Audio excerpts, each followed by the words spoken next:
কসম আল্লাহ, কোরআনুল কারীমের মধ্যে আছে।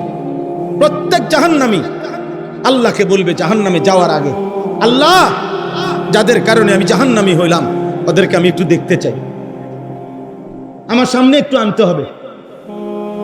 আল্লাহ বলবেন কেন? আল্লাহ তাআলা বলেন ওই নাফরমান বান্দা বলবে, আল্লাহ যাদের কারণে আমি জাহান্নামী হয়েছি আজকে আমি এখানে তাদেরকে আমার পায়ের নিচে ফেলে তাদের ঘাড় এবং গর্দানের মধ্যে পাও রাইখা মুড়াইয়া এরপরে আমি জাহান্নামে যাব। আজ আমি ওই বাপকে বেইজ্জতি করব যে বাপ আমাকে আল্লাহ চিনায় না। আমি 6 বছর বয়সে আমি জিজ্ঞাসা করতে চাই, আল্লাহ আমার আব্বাকে আমি কি অপরাধ করছি যে আব্বা আমার দিন শিখায় না? আল্লাহ চিনায় নাই কেন?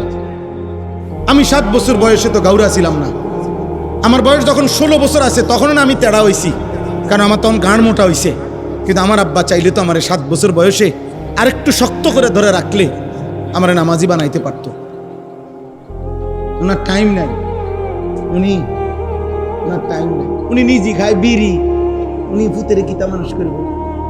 বিড়ি খাই না বেড়াই কেমনে কইব যে ভূত মানুষের মতো মানুষ হও? ভূতে যদি আব্বা আমনের মতো নি, হ্যাঁ বলেন না? এই জন্যই তো পিছায় গেছে, এই জন্যই তো পিছায় গেছে। নিজে নাফরমান, এই জন্য হিম্মত নাই। নিজের টাকা সুদের, তো ওই বেটার হিম্মত আসবে কোত্থেকে? অভিভাবকের টাকা, কিস্তির টাকা, হারামের টাকা, ওজনে কম দেওয়া টাকা, ওই হিম্মত পাবে কই? ওই কলিজার মধ্যে হিম্মত পাবে কই? এই জন্য চিন্তা করে বাদ দে, যেমনি হোক মিলা জিলা চললেইছে। নিজের বিবির কাছে, স্ত্রীর কাছে বলে দিচ্ছে, বুঝছি এত দিদি হইতো না, মানুষ হইতো না, অজাত জিঙ্গাও বিদেশ যাবি নি, জিঙ্গাও পাঠাই দাও বিদেশ, টিয়া পয়সার কিছু লাইনে লইছে। বাহ, একজন বাবার জিম্মাদারি শেষ, এটাই জিম্মাদার। আল্লাহ আমাদেরকে মাফ করে দেন। আপনারা আপনাদের এই ছেলেদের দিকে রহম করেন। আমি প্রতিদিন চিল্লাই, এই সূরা আমি পড়ছি, সূরা হুদ। আপনাদের কাছে এবার এই আয়াতগুলো তর্জমা শুনাই।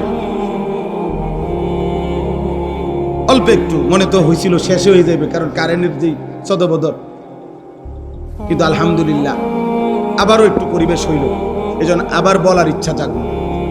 আল্লাহ তাআলা আমাদেরকে তৌফিক দান করেন। আমার প্রথম প্রসঙ্গ সেলিম ভাই আসার আগেই শেষ হয়ে গেছে, সেটা হইল